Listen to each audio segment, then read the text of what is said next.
only assume the greenhouse went that away somewhere, and for quite a way, because nobody ever came round and knocked on the door and said, "Oi, is this yours?"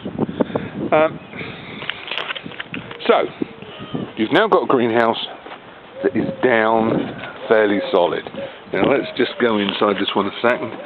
I'll get hold of this cross member here. Now, as you can see, I can rattle it around. I can move it from side to side. Well, what do we expect?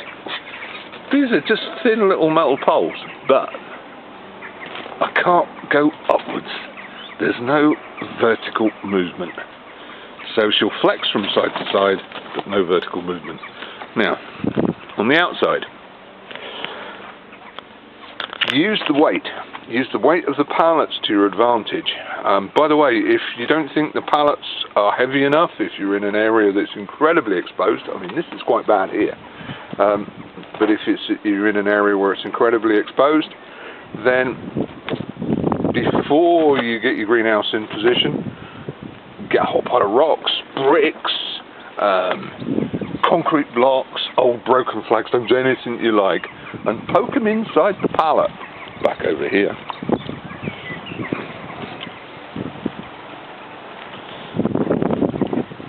This cavity here inside the pallet, it cries out to be filled up with anything you like. But if you want to add more weight, just poke a whole pile of rubble in there. Alright, back over here again.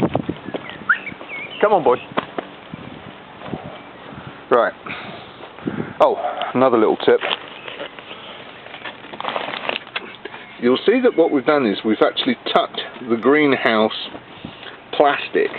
I mean, this is kind of a cheap ripstop variety, but we've tucked the plastic underneath the frame itself, and then we've put little wooden battens down to raise up our piece of plywood to form that little locking platform.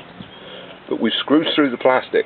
Now the reason we screwed through the plastic is because, yet again, it's keeping the sides that a little bit more taut, and it's just helping generally to stabilise the whole affair. Now, where were we? Yes, right, outside. Okay, here I've taken another piece of good old pallet wood, drilled a hole through it, a couple of pilot holes, and screwed the thing firmly just off centre to the pallets. Then we've run a guy rope up over the roof, and if you're wondering what this is, it's a drinking straw. It's really available from McDonald's and loads of other places. The reason it's here is to stop this twine, polypropylene stuff, chafing the plastic. So, and yeah, it's pink. Could have been a green one, but at least if it's a pink one, I can see what's going on, and if it disappears, I know it's time to replace it. So that's holding the roof down. Okay, doesn't look overly pretty, but it's doing the job. So, and there's the other side. So you're using the actual weight of the pallets as an anchor for your guys, because to be honest, they come with little guy ropes and stuff, and it's like they expect these little things that are sewn up here to hold everything. No, they just pull off. Oh look, just like this one. They're useless, alright? Ignore them, don't even use them. You'll probably just rip your, well, there you go. You'll just probably rip your greenhouse. Yeah. Anyway, we don't need them. We'll discard that. We'll discard that one. Okay, so what else can I tell you? It's windy here today, not huge winds. Trying to give you an idea. You can see that it's windy. You can see that I'm not lying, you know, the stuff's moved around on the trees. Let's just move back here a bit. Oh, great. Now, what little wind there was has just died away to nothing. But, you know, she's not flapping around all over the place. We're not overly concerned that it's going to disappear overnight. I'm not going to lie to you. I came out here the other day when we had the high winds, a couple of times during the night just to make sure it was still here, but once I saw it was flexing around all over the place but not going anywhere, it was fine. Oh, plates on the front do the same thing. Anything to stop it flapping around too much. These particular little wooden plates that I've screwed on down here not only help to stabilise the front, but it also stops the area where the zip is from ripping down too much. I clad the rest of the front on this one with some extra pieces of pallet wood just to make it look a bit tidier from the front rather than leaving the hollow. Sorry about that. Battery died. Little wooden plates on the front and some fascia of the same wood which I've treated, which all comes from the pallets. Pallet wood, really useful. Yeah, and it's a relatively free resource. And even if you can't find whole pallets, even broken pallets can be repaired if you get another few pallets. And it's good. So that's about it, really.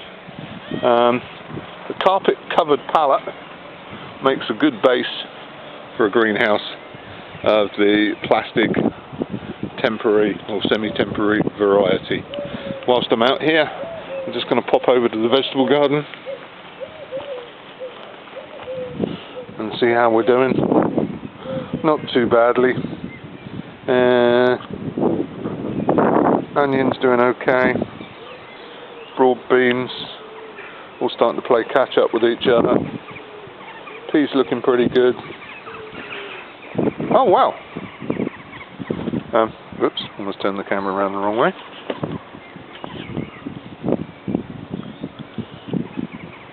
Line of rocket through.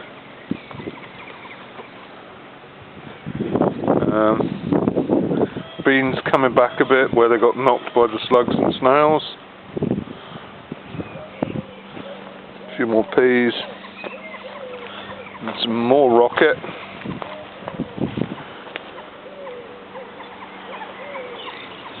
And something I planted there that I thought was beetroot. Now I'm not sure. I did have a marker, but it disappeared. So not looking too bad anyway.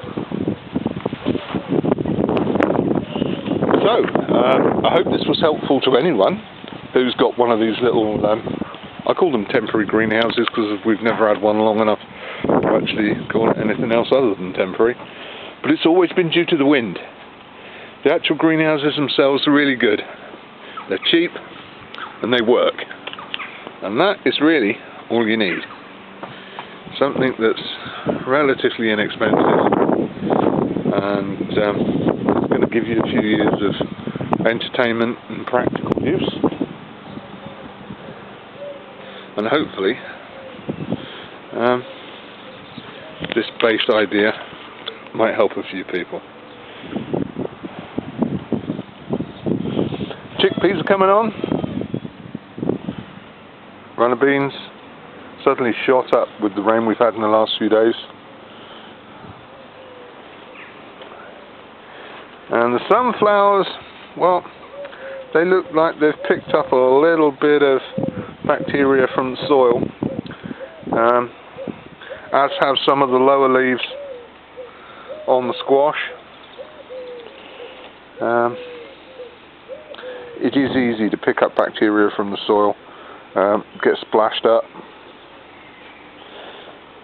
Still, a little bit of Epsom salts in some water and I'm sure my good lady wife will sort that out.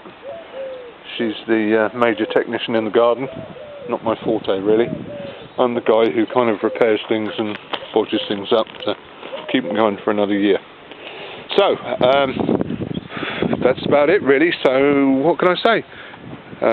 Shout out to Sean's Allotment Huddersfield. Don't lose hope, mate. Get on and keep gardening. It's good to see young people gardening. And problems shared and all that, you know. We've gone through the mill like everybody else does, and it can be a bit disheartening at times. You think, well, why bother? But it is worth bothering. You know, you get the odd flower that gives you a smile, You get a plate of vegetables and you think, I grew those, and they actually taste okay. And it didn't come out of a packet, and it wasn't frozen, and it wasn't imported from some obscure company at some weird and wonderful cost and then sold to you at such a weird and strangely discounted rate that none of it really makes sense. Gives you an added level of, I don't know, a cross between responsibility, I suppose, and capability. You find your capabilities in being able to grow things, be more self-sustainable, and you have then a responsibility to your little charges, which is the stuff that you decided to grow to start with. So, anyway, good luck. I've rambled on far too long. I'm sure my lovely wife will edit this, but there you go. Base to a greenhouse, windy day, and she ain't moving too much. Sideways movement, not a problem. It's when the bloody things get picked up and thrown around all over the place, then you have a few problems. Alright, so a shout out to Sean's Allotment Huddersfield, and good luck with your gardening in the future. And if you like this, subscribe, do whatever one does on YouTube. Thumbs up, likes. Yeah, I better get back to making things.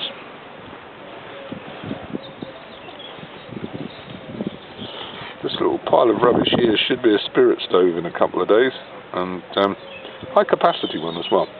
Alright, anyway, speak to you all soon. This is Texan in the UK's The Husband, and Dave the dog. Sit.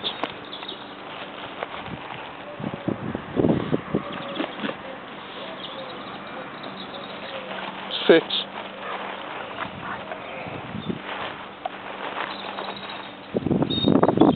Gentle bag. Okay, wind's blowing out here a bit now. I've left the greenhouse door open, and this greenhouse is now at its most vulnerable. I just wanted you to be able to see that it's flexing around a bit.